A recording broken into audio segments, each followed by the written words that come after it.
Mateus 9, versículo 16. Vamos ler o 16 e o 17. Amém?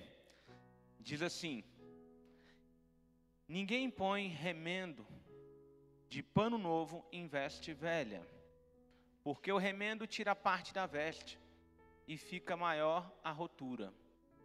E ninguém se põe vinho novo em odres velhos. Do contrário, rompem-se os odres, derrama-se o vinho e os odres se perdem. Mas põe-se vinho novo em odres novos e ambos vão se conservar. Amém? Fecha os teus olhos. Vamos orar. Pai Santo, toma, Senhor, nessa noite a tua igreja, Senhor, nas tuas mãos.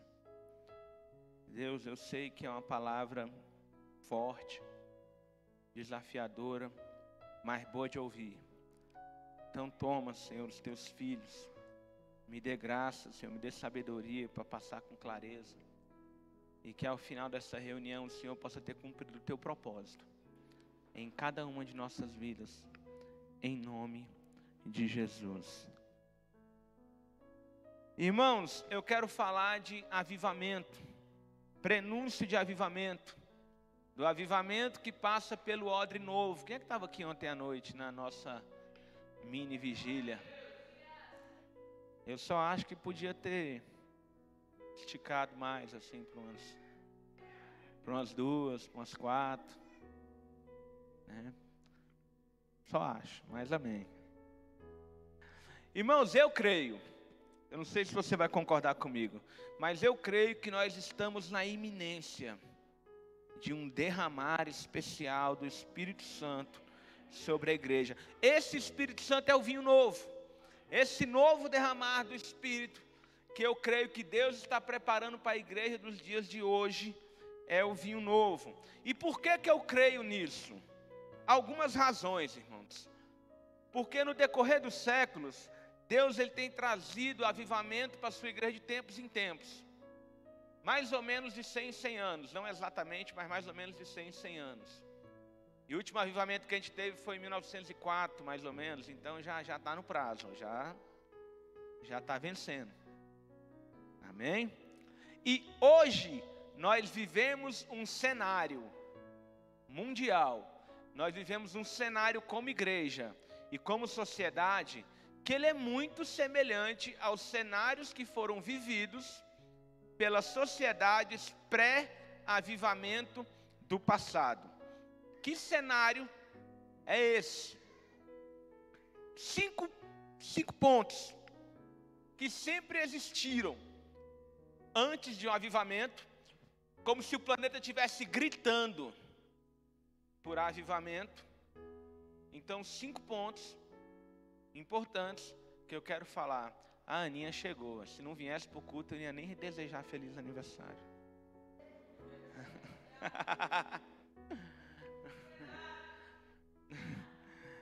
Aleluia.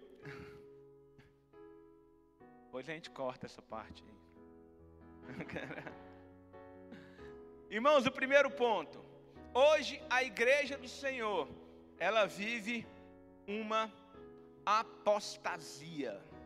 Irmãos, você sabe o que é apostasia? Apostasia não é simplesmente se esfriar. Apostasia não é simplesmente desviar-se. Apostasia é o que acontece em Hebreus capítulo 6. Vamos dar uma olhada? A partir do versículo 4.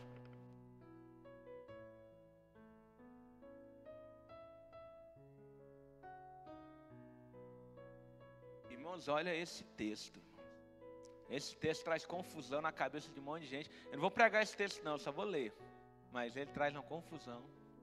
É impossível, pois, que aqueles que uma vez foram iluminados, provaram do dom celestial, a salvação, irmãos, e se tornaram participantes do Espírito Santo, foram cheios, e provaram da boa palavra de Deus, e dos poderes do mundo vindouro, experimentaram coisas grandes, e caíram. Sim, é impossível, isso é apostasia, outra vez renová-los para o arrependimento, visto que de novo estão crucificando para si mesmo o Filho de Deus e expondo a ignomínia. Isso é apostasia. é quando eu conheci a Deus, é quando eu experimentei a Deus, e agora eu deliberadamente sou uma pessoa anti-Deus. Sou uma pessoa totalmente cética, totalmente desviada, e para mim é um caminho sem volta. Muitos teólogos acreditam que o anticristo será um apóstata, será um grande conhecedor da palavra de Deus, que apostatou da fé, e na sua perdição, ele foi andando por esses caminhos. E hoje a gente vive esses momentos. Paulo, ele falou com Timóteo, que nos últimos dias, muitos apostatariam da fé, dando ouvidos a espíritos enganadores. E hoje a gente vive. Irmãos, Brasil, a população de crentes desviados é maior do que a população de pessoas convertidas. Se as pessoas não tivessem desviado, o país já era de Jesus. Mas hoje é maior esse número. Então esse é o primeiro ponto. Vivemos um tempo de apostasia. O segundo ponto, para dentro da igreja, vivemos um tempo de frieza espiritual. Eu não apostatei, mas eu estou frio. Eu não apostatei, mas eu não consigo experimentar o fogo do Espírito Santo. E quando eu experimento, eu não consigo me manter no fogo do Espírito Santo. A minha vida cristã tem sido uma vida difícil de ser levada. A vida que era para ser prazerosa, ela tem se tornado pesada. Ela tem se tornado complicada. Ela tem se tornado uma vida difícil de ser levada, porque a frieza espiritual, ela tem tomado conta do povo de Deus. E acompanhado dessa frieza, nós estamos hoje cercados, é o terceiro ponto, mais do que nunca, de falsos mestres e falsos profetas. Ensinamentos errados, e hoje a gente vive, irmãos, a era da informação. Não é a era do conhecimento, que tem muita besteira sendo falada, mas é a era da informação. A gente tem acesso a tudo que é informação. E aí você entra no YouTube, tem um monte de ensinamento errado. Tem um monte de falso mestre, de falso profeta. Mas sabe qual é o mais engraçado? Que você entra num vídeo daquele de um falso profeta, aí está lá, 20 mil visualizações. Tem muita gente caindo na conversa. Alguém disse uma vez que o falso profeta é juízo de Deus por falso crente. Que o falso profeta, ele vem ao mundo para o falso crente entender que ele é um falso crente, que ele não é crente. Isso tem base bíblica? Tem, irmãos. O pior é que tem.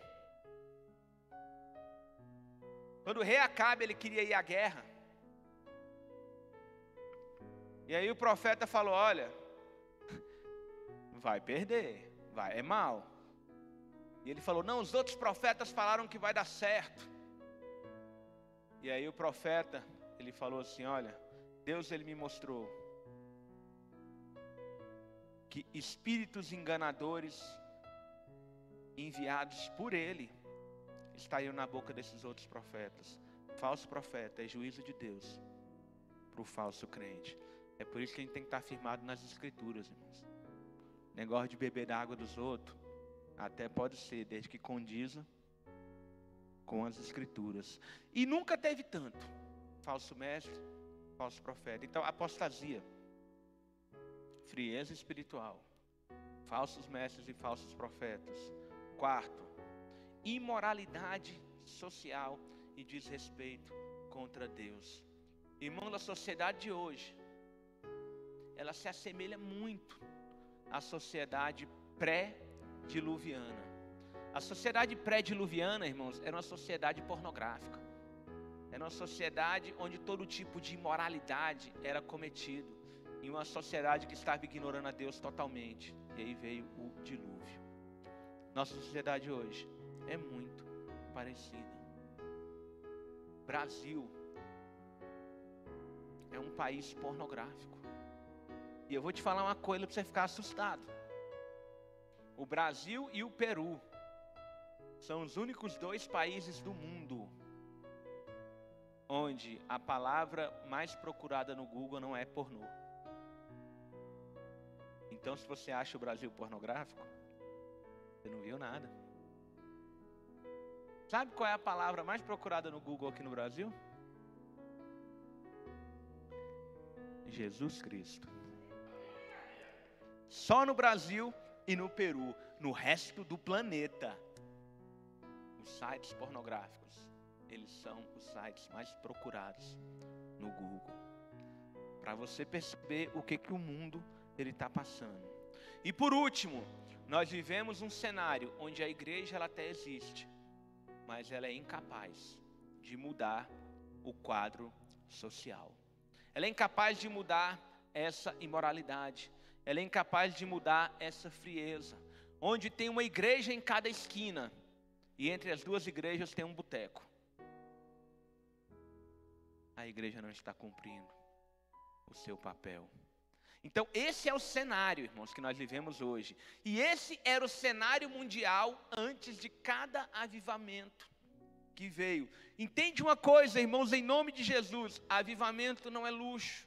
Avivamento é uma necessidade. Se nós não passarmos por um avivamento nos próximos anos, tudo isso vai aumentar e a coisa vai ficar muito feia. Então existe uma necessidade de avivamento, como orava o profeta Abacuque: ah, Deus, aviva a tua obra em meio aos anos. Eu quero te convidar a fechar os teus olhos e erguer as suas mãos por um instante, e eu quero te convidar a falar com Deus. Deus, traz avivamento sobre a minha igreja, traz avivamento sobre a minha vida, traz avivamento sobre a sociedade em que eu estou vivendo. Maranata, traz avivamento, Senhor. Eu quero ouvir a noiva do Cordeiro clamando: Calabachei nere halamanai, checlata calabacodoro halabachei nere clata calabarai.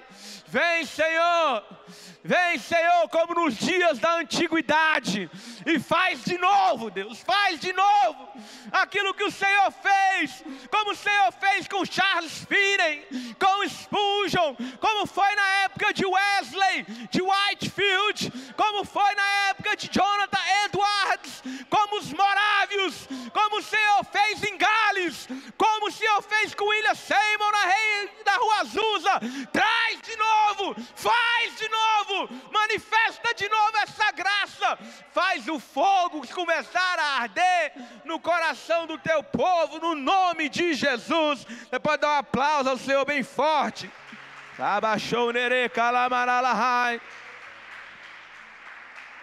Glória a Deus, irmãos, eu creio muito, a necessidade é grande. E Jesus uma vez falou assim para os discípulos, olha que tremendo, irmãos: eu não vos deixarei órfãos, vou mandar o Consolador. E o Consolador ele veio, irmãos, e quando ele veio foi um reboliço no planeta, amém?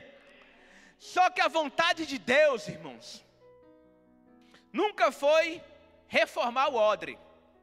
O que é um odre? O odre é uma bolsa de couro, que o envelhecimento dele é um processo natural. Couro vai envelhecer, vai ficar gasto, e começa a vazar. Eles carregavam geralmente líquidos, geralmente vinho. E aí quando ele ficava velho, começava a vazar. A vontade de Jesus nunca foi trazer uma reforma ao odre, mas é trocar o odre. Não é remendar o odre, mas é trazer um odre novo. É por isso que esses dois versículos estão juntos, porque eles falam da mesma coisa. Ninguém põe remendo velho, ninguém põe remendo novo em veste velha. A gente troca a veste, velho. A gente não vai ficar. A vontade de Deus para mim como servo de Deus não é que eu viva de remendo, mas que eu possa ser transformado de glória em glória, que eu possa ser totalmente modificado pela presença de Deus. Agora eu quero te fazer uma pergunta: o que faz um odre ficar velho? 4 coisas fazem um odre ficar velho. A primeira delas é um tempo. O envelhecimento do odre é um processo natural. Você é um crente já de uma boa caminhada. Eu achei, irmãos, que eu não ia chegar nesse patamar. Deixa eu contar para vocês. Eu ficava ouvindo o pastor pregando assim na igreja: você que é um crente que já está há 10 anos, você precisa ser renovado. Eu estava 2 anos na presença de Deus, falando: 2 anos só, aleluia. Agora, irmão, 19, quase 20. Então precisa do renovo, precisa de uma transformação. porque o envelhecimento do odre é um processo natural. Mas é só o tempo que envelhece o odre? Não. Outra coisa que envelhece o odre, irmãos, é o pecado. Se existe uma coisa na vida que a gente deveria se preocupar, essa coisa se chama pecado. Se eu me preocupasse com o pecado, do jeito que eu me preocupo com um monte de outras coisas, irmãos, o avivamento na minha vida já tinha chegado faz tempo. Vamos ler um texto? 1 Timóteo 4:2, que é o texto da apostasia, porque pecado traz apostasia. 1 Timóteo 4:2, vamos lá.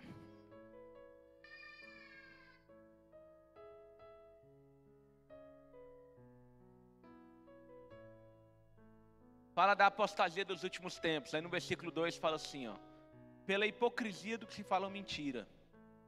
E o problema é esse, e tem cauterizada a própria consciência. O que é isso, irmãos? Só até aqui tá bom.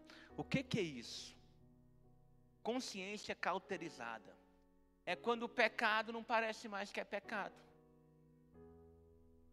É quando eu entro na cultura do nada a ver. Onde eu entro na cultura do que pode tudo. Quando eu começo a misturar o santo com o profano, e na minha cabeça dá tudo certo.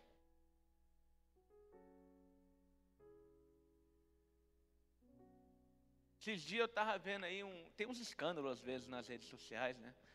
Eu estava vendo sobre uma banda que estava cantando música secular no período de louvor na igreja. E aí bombou as críticas, né? Mas o que eu achei mais legal foi o pronunciamento da cantora. Ela falou assim: Deus falou comigo. E Ele falou comigo que não tem problema. Se saiu da minha boca é santo. E eu jurando que é o Espírito Santo que purifica as coisas. Mas é a irmã, né? Passou por mim, virou santo. Pode ser o que for. Então, irmãos, hoje a gente vive uma época em que a gente mistura o santo e o profano, e a gente ainda acha ruim quando é chamada a atenção. A Bíblia chama isso de mente cauterizada. É uma mente que já não muda. É uma mente que já não se transforma. É uma mente que ela já é daquele jeito. E não há mais nada a ser feito. Por isso que esse pecado, ele traz apostasia. E o pecado faz com que o odre envelheça. Porque ele vai corroendo o odre. Como, pastor? De dentro para fora. Por fora ele parece ainda bonito. Por fora parece que aquele couro está zerado. Mas por dentro ele está sendo corroído. E ele já não consegue segurar o vinho que vem sobre ele. Amém? A terceira coisa que deixa um odre velho. A primeira é o tempo. A segunda é o pecado. A terceira são as feridas emocionais. Irmãos, no decorrer da nossa caminhada cristã, não são poucas as decepções. Não são poucas as apunhaladas pelas costas. Não são poucas as amarguras que passam pela nossa alma. E essas feridas vão se acumulando. E elas têm um poder quase tão destrutivo como o do pecado. E essas feridas têm o poder de arrancar de nós aquilo que Deus ele coloca. E elas têm o poder de nos cegar. João 5 fala de um paralítico. Que ele ia a um local chamado Betesda, porque ele acreditava que o primeiro que entrasse nas águas, quando as águas fossem movidas pelo anjo, ia ser curado. Só que ele nunca era o primeiro, irmãos. E ele nunca ia ser o primeiro. Por quê? Qual era a deficiência dele? Ele era paralítico. Quem chega no tanque primeiro, paralítico ou surdo? O surdo. O surdo pode correr. Quem chega primeiro, o paralítico ou o que tem um problema no braço? Tem um problema no braço. Então ele nunca chegava primeiro. Isso fez ele começar a ficar amargurado. Ele começava a olhar para o lado e pensava assim: as pessoas são egoístas. Elas podiam me ajudar. O tanque sempre vai estar aqui para elas. É aquele negócio de dar preferência para o idoso, para a grávida. pensamento mais ou menos assim: eles podiam me abençoar, mas ninguém está nem aí para mim. A tal ponto, irmãos, esse cara estava ferido a tal ponto, que Jesus agora está diante dele. Jesus olha para ele e fala: queres ser curado? Irmão, se Jesus me fala isso, eu tenho duas respostas para dar para ele. Demorou, vamos logo com isso. Ou então, não, ser paralítico é tão bacana, não quero. Ou sim ou não, irmãos. Não existe outra resposta. O que ele falou para Jesus? Ah, Senhor, não tem ninguém que me ajude, não tem ninguém que me leve. Jesus não perguntou para ele por que ele não tinha sido curado até hoje. Jesus não perguntou para ele por que ele ainda era um paralítico. Jesus perguntou: você está afim de ser curado? Mas uma pessoa que ela está machucada, irmãos, que ela está ferida, ela não consegue nem enxergar o óbvio. De repente, irmãos, você chega aqui na noite de hoje, calejado até demais. Quem é líder,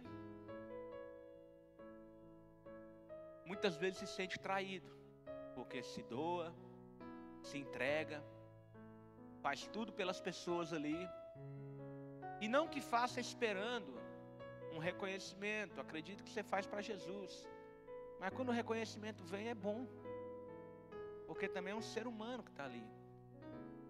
E aí o que você recebe em troca? As pessoas falando mal, as pessoas te traindo, as pessoas mentindo. E assim também com os nossos amigos, assim também com os nossos parentes.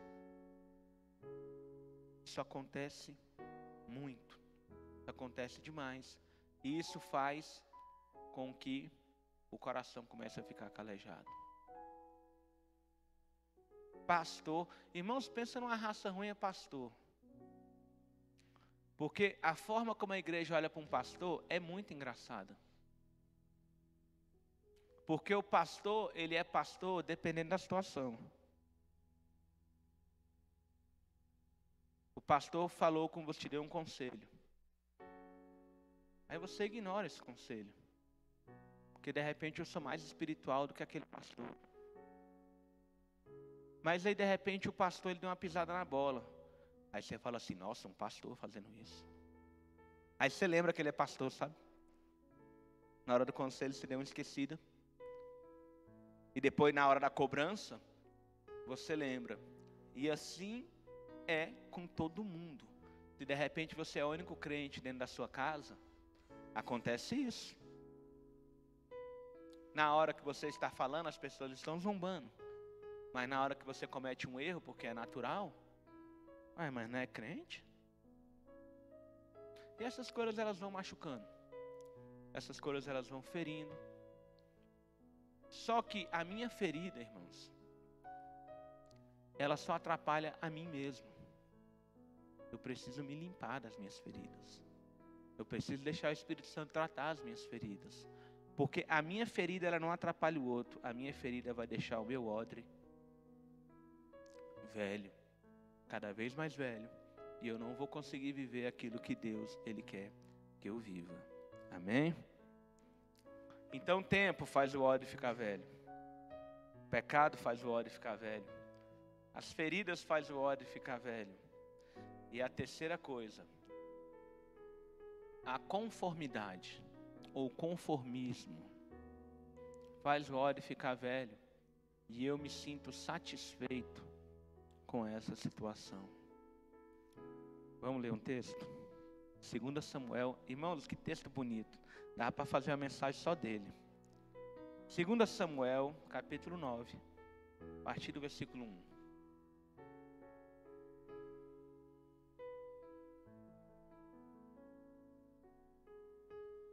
A gente vai até o versículo 7, irmãos. Do 1 ao 7.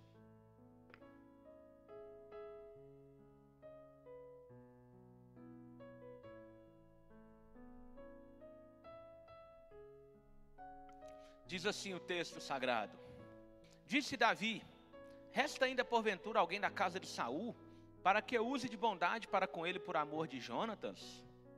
Havia um servo na casa de Saul, cujo nome era Ziba. Chamaram-no que viesse a Davi e perguntou-lhe o rei: és tu Ziba? Respondeu: eu mesmo, teu servo. Disse-lhe o rei: não há ainda alguém da casa de Saul, para que use eu da bondade de Deus para com ele? Então Ziba respondeu ao rei: ainda há um filho de Jonatas, aleijado de ambos os pés. E onde está? Perguntou-lhe o rei. Ziba lhe respondeu: está na casa de Maquir, filho de Amiel, em Lodebar. Então mandou o rei Davi trazê-lo de Lodebar, da casa de Maquir, filho de Amiel. Vindo Mefibosete, é o nome do rapaz, filho de Jonatas, filho de Saul, a Davi, inclinou-se, prostrando-se com o rosto em terra, disse-lhe Davi: Mefibosete. Ele disse: eis aqui teu servo. Então lhe disse o rei: não temas, porque usarei de bondade para contigo por amor de Jonatas teu pai. E que tremendo, irmãos, restituirei todas as terras de Saul teu pai. E tu comerás pão sempre à minha mesa. Agora é da nobreza, é da família. Irmãos, esse homem aleijado, vivendo uma vida ruim, de favor na casa dos outros, numa cidade pobre demais, chamada Lodebar. Mas ele estava conformado com aquilo. É isso que a vida ela tem para mim. Então eu estou conformado. Mas deixa eu te falar uma coisa. O rei, ele se lembra. E o rei mandou buscar. E quando o rei mandou buscar esse homem, falou: olha, eu vou restituir tudo aquilo que foi tomado da sua família. Ah, rei, mas eu sou um cão morto. Ele fala isso para Davi: negativo, negativo, você agora faz parte da nobreza. Você vai ter as terras restituídas e você vai estar sempre à mesa do rei. Ei, irmãos, deixa eu te falar uma coisa. De repente você vive uma situação na sua vida, onde algo na sua vida está parado, está paralisado. Às vezes é uma enfermidade que você tem, você já se acostumou com ela.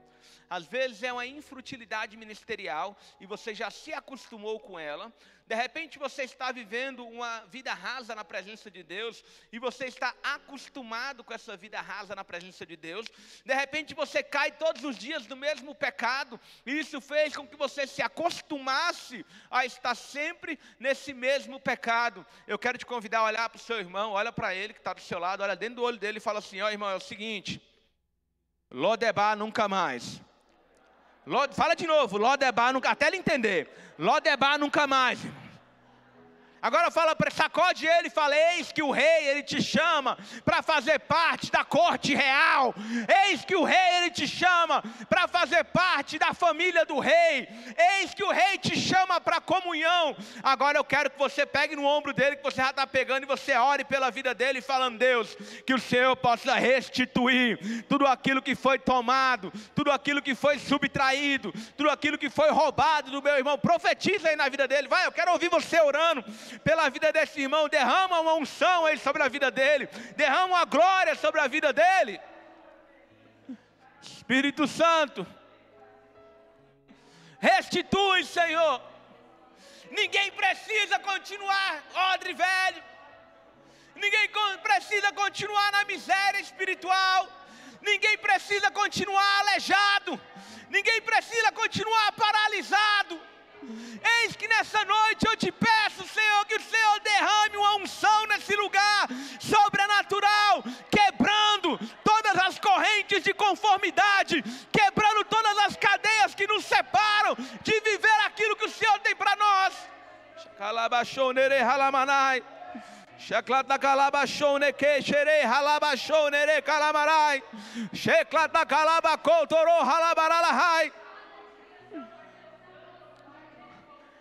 Oh filho do homem, por acaso esses ossos podem tornar a vida?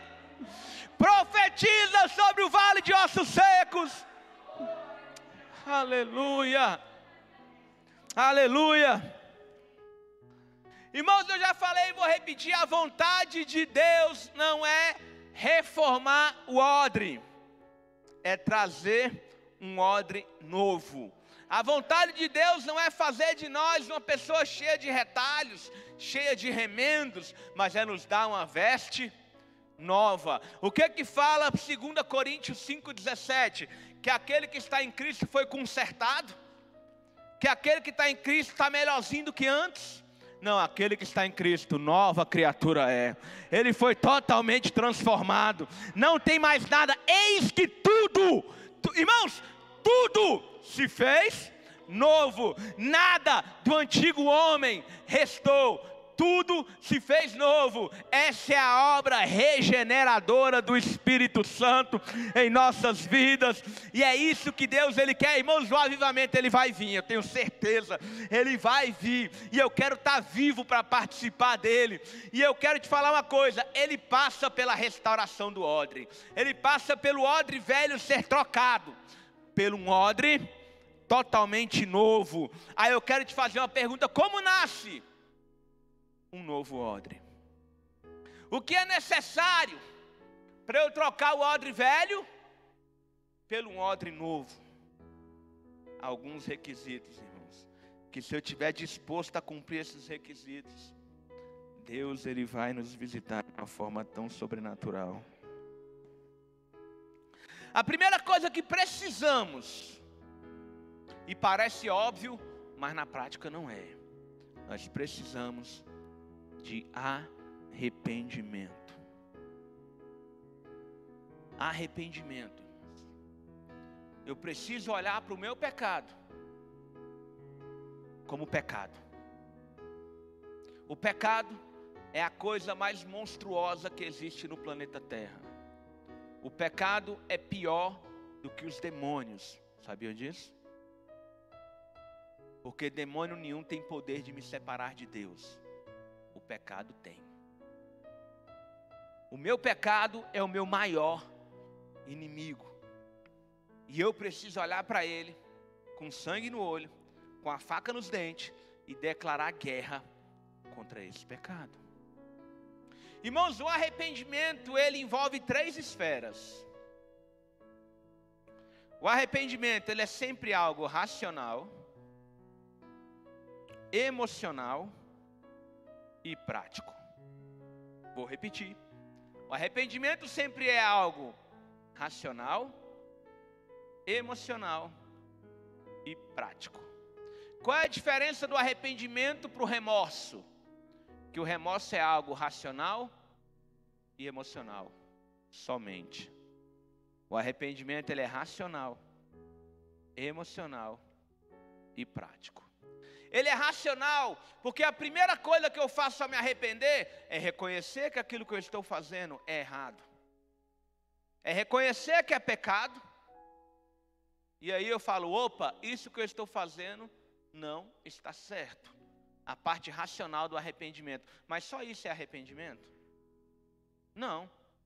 Saul falou assim para Samuel, eu pequei. Qual a parte racional? Teve arrependimento? Não. Balaão falou, eu pequei. Ó, a parte racional. Teve arrependimento da parte de Balaão? Não. Faraó falou, eu pequei. Teve arrependimento de Faraó? Não. Tem mais 2 caras que fazem isso na Bíblia. Acã, ele fala para Josué, eu pequei. Mas houve arrependimento da parte de Acã? Também não. E Judas, ele fala, eu pequei, traindo sangue inocente. E ele chorou, entrou o racional e o emocional. Mas teve mudança de vida, teve a prática? Não teve arrependimento. Então a primeira parte é a parte racional, onde eu concordo que aquilo que eu fiz é errado. Eu preciso passar por ela, irmãos. Não tem como fugir dela, mas ela sozinha não é arrependimento. A segunda é a parte emocional, é quando o meu pecado me faz sofrer. E existe uma diferença entre o meu pecado me fazer sofrer e a consequência do meu pecado me fazer sofrer. Tive relação sexual com a minha namorada e agora eu estou sofrendo porque ela está grávida.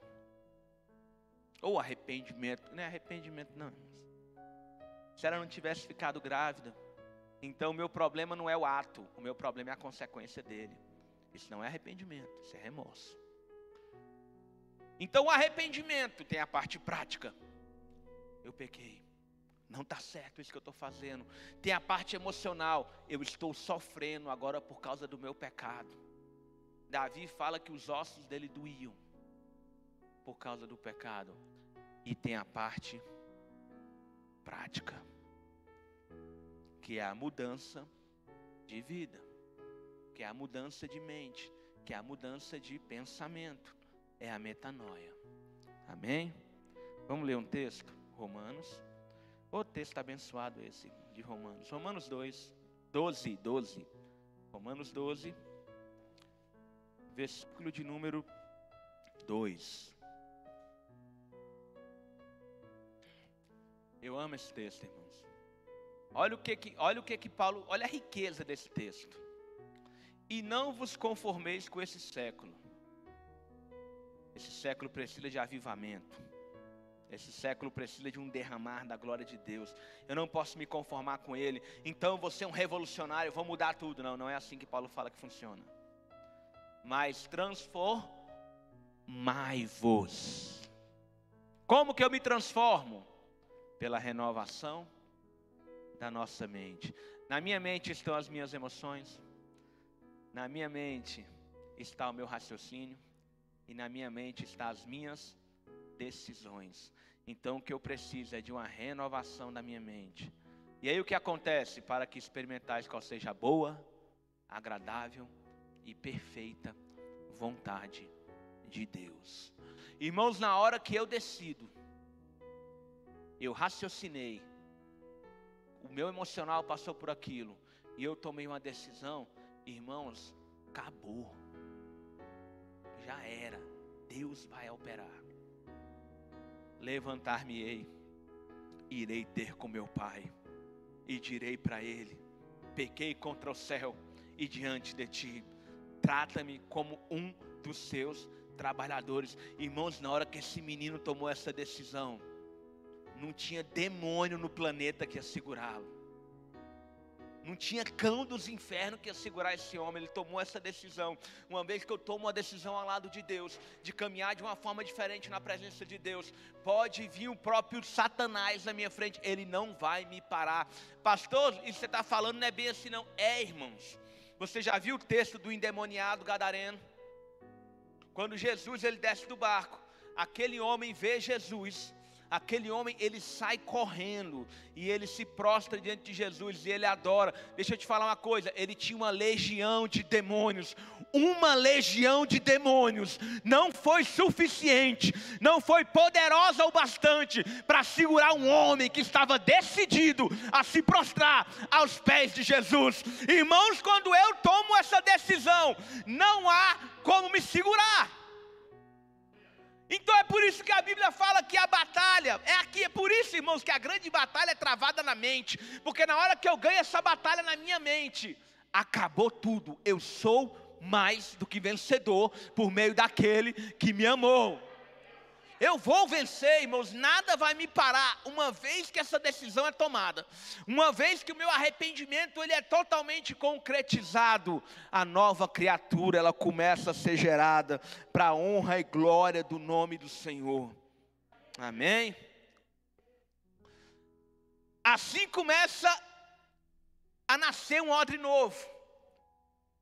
Além do meu arrependimento, eu preciso, irmãos, isso depois que eu me arrependo, depois que eu estou lavado, depois que eu estou limpo, depois que o Espírito Santo ele fez aquele lavar regenerador que só Ele sabe fazer, ele vai começar a brotar em mim, irmãos, isso é automático. Ele vai começar a brotar em mim um desejo de orar. Deus ele tem me ensinado a fazer uma oração, sabe qual? Senhor, aumenta a minha sede. Porque eu sei que quem tem mais sede bebe mais do que quem tem menos. Desejo de orar. Desejo de orar. Todo avivamento, ele é precedido por pessoas que extrapolam na oração. Vamos ler um texto. Jeremias, capítulo 29, do 11 ao 14.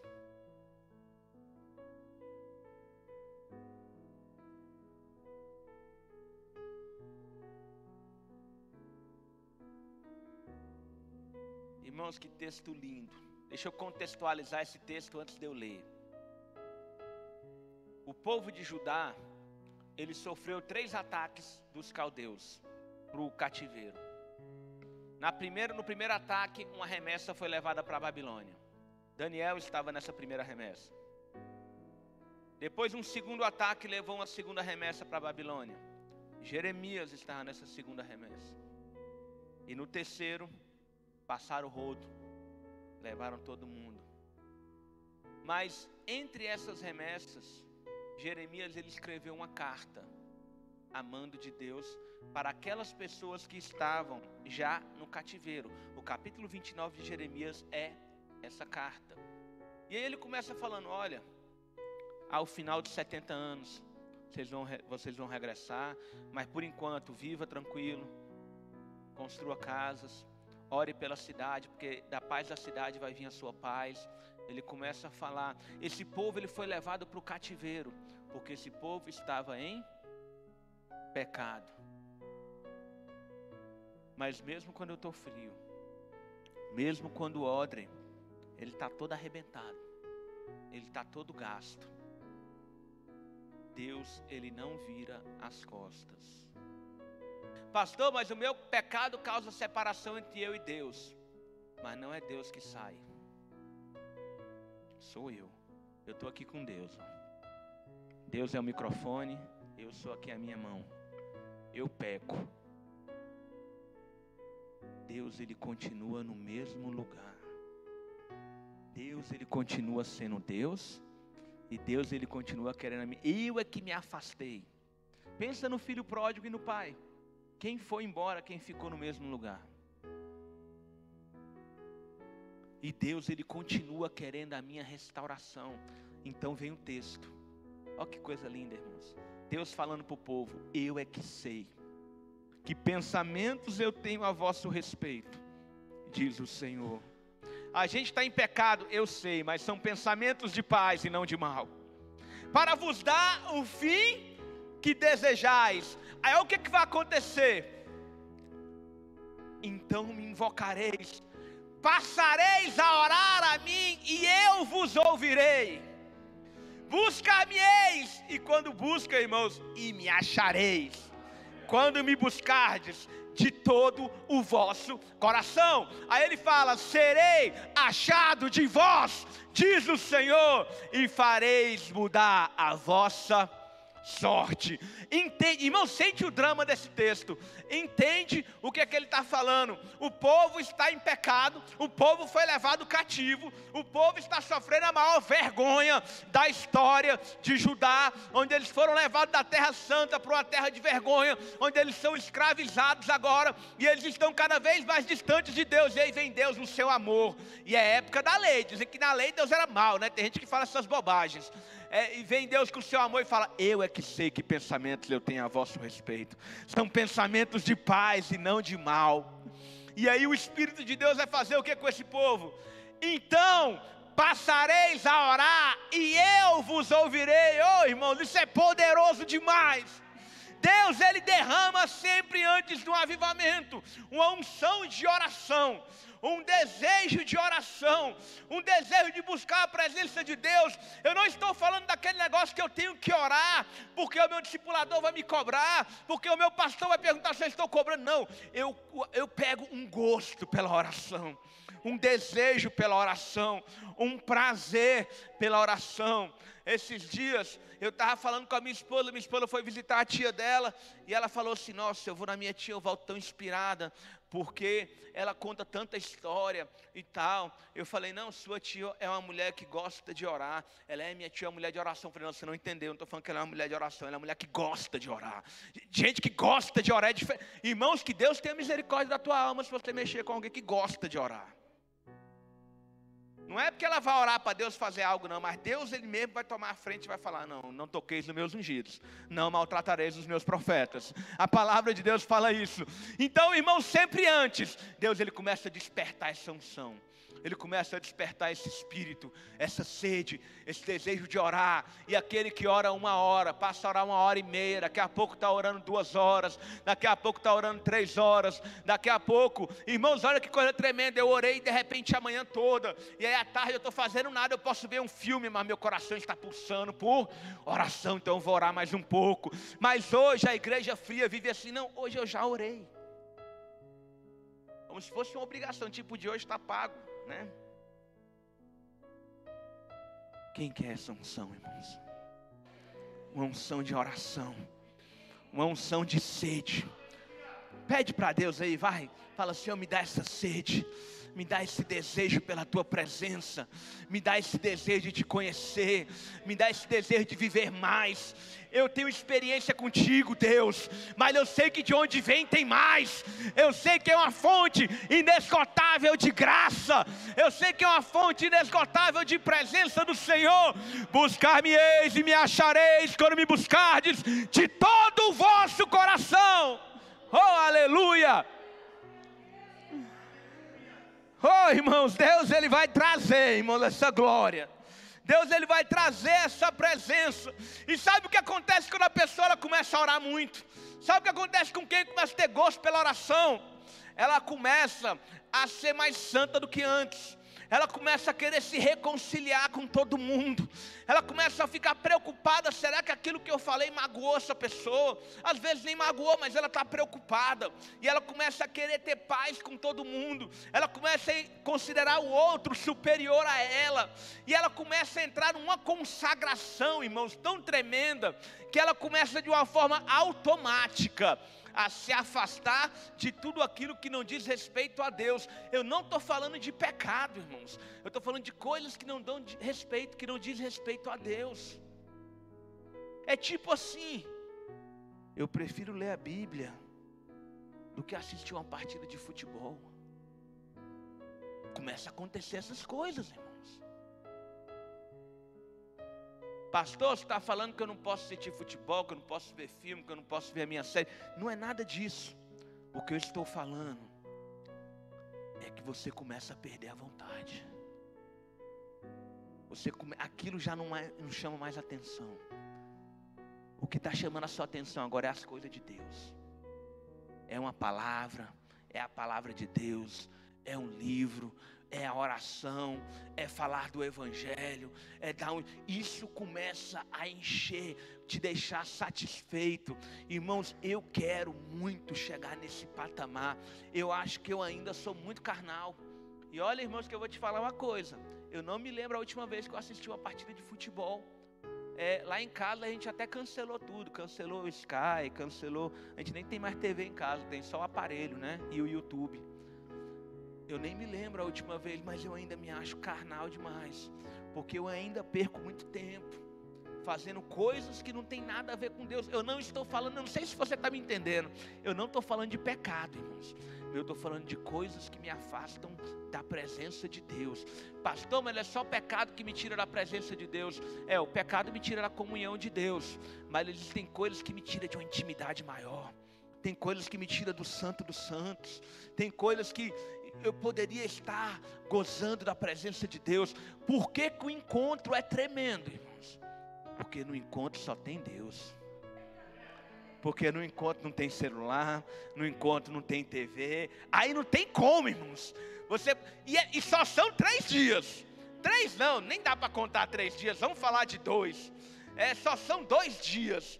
Imagina uma vida entregue, uma vida rendida, uma vida consagrada. Imagine o tanto que você ia frutificar.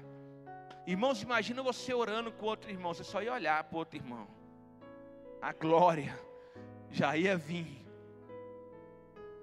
Imagina, irmãos. É por isso que Jesus cuspia. Fazia uma lambança lá com a terra, tacava no olho do cara e ele era curado. Porque até a baba de uma pessoa santa é santa.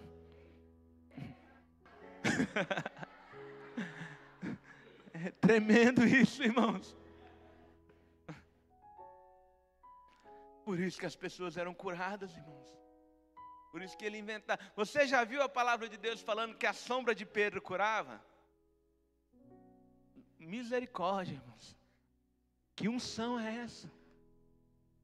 A sombra. Paulo não fala da sombra, mas fala do lenço. Aí Paulo está aqui orando com o irmão, daqui a pouco vem o cara e fala: Paulo, a gente precisa de você para orar com outro. Pô, não posso ir lá não, mas leva aqui, ó, pega aqui a chave do meu carro, taca na testa dele, que vai dar certo. Irmãos, que unção, irmãos, que coisa tremenda. E aí o cara pegava o lenço, passava o lenço de Paulo e as pessoas eram curadas, irmãos. Irmãos, o Espírito Santo daquela época, ele é o mesmo de hoje, os crentes é que são diferentes. Você já viu aquela mulher com fluxo de sangue? Ela fala assim: se ao menos eu tocar na orla do seu manto, eu serei curada. Deixa eu te perguntar uma coisa. Qual é o mistério da orla do manto? Daqui a pouco tem igreja aí vendendo a orla do manto, prometendo cura. Qual é o mistério da orla do manto? O que a orla daquele manto tinha de mais? Ah, porque foi com aquele manto lá que Jesus passou a noite orando lá no monte. Será que foi? Por que a orla desse manto, irmãos, era tão especial? Por que a orla desse manto era tão ungida? A única coisa que a orla daquele manto tinha de especial, só uma coisa que ela tinha. Sabe o que era? Ela era de Jesus. Você não entendeu, mas eu vou explicar. Não, adianta dar aleluia agora não, já sei que você não entendeu.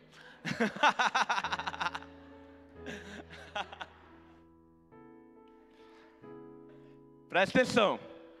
É mais profundo do que vocês estão pensando. Quando o Espírito Santo ministrou isso na minha vida, eu fiquei chorando um tempo. O especial daquela orla é que ela era de Jesus. Como assim, pastor?